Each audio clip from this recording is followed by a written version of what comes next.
Hour with Jamie McLennan, and less than a week to free agent frenzy. Noodles, we want you to list each Canadian team GM's #1 priority, and we're going to start with Leafs GM Brad Treliving.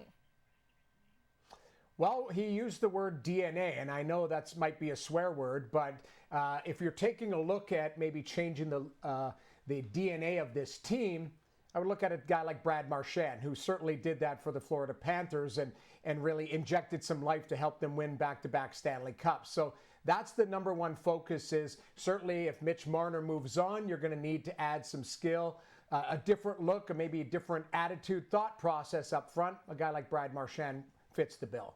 Okay, next up, Jamie, let's go Habs GM Kent Hughes. Down the middle of the ice. Now, you could argue you want growth internally with the young players. We know Hudson, we know Slafkovsky, Demidov, but Kirby Dach is an interesting case study for me because health has been his biggest challenge. Is he a #2 center, or do you bring somebody in to help and challenge for that position?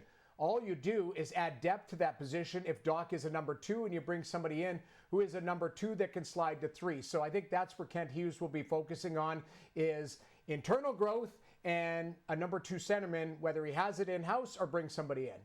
Okay, let's wrap up the East. What is the top priority for Senators GM Steve Staios? Somebody who can put the puck in the net. They were one of the lowest teams in the National Hockey League at 5-on-5 scoring. They've got lots of creativity. Tim Stützle is a terrific passer. So is Drake Batherson. So you need somebody to convert those beautiful passes. So I'd be chasing a guy like Brock Besser. Now, I don't know if that's a fit or not financially in term or whether he wants to go there or whether he have interest. But somebody who can finish good passes and add to the depth of the group up in the top 6. That's where I'd be focused on for the Senators. Okay, and we've seen back-to-back cup trips for the Oilers. Of course, back-to-back losses as well. So what's the top priority for Stan Bowman?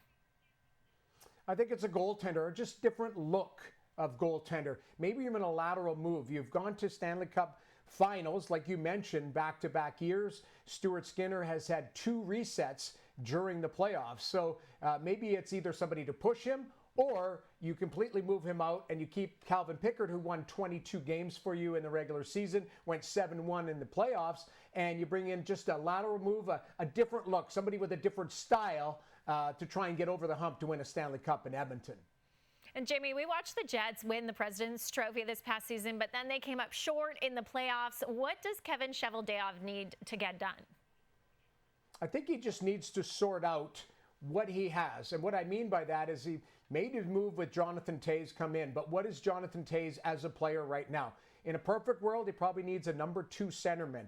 But he might have that in Jonathan Toews. He might have that in Adam Lowry. Nemestikov. You've got players there. You've got tremendous depth. You just got to move the deck chairs around to see how they fit and if a guy like Jonathan Toews hits the ground running or he needs some time to get back up to NHL speed.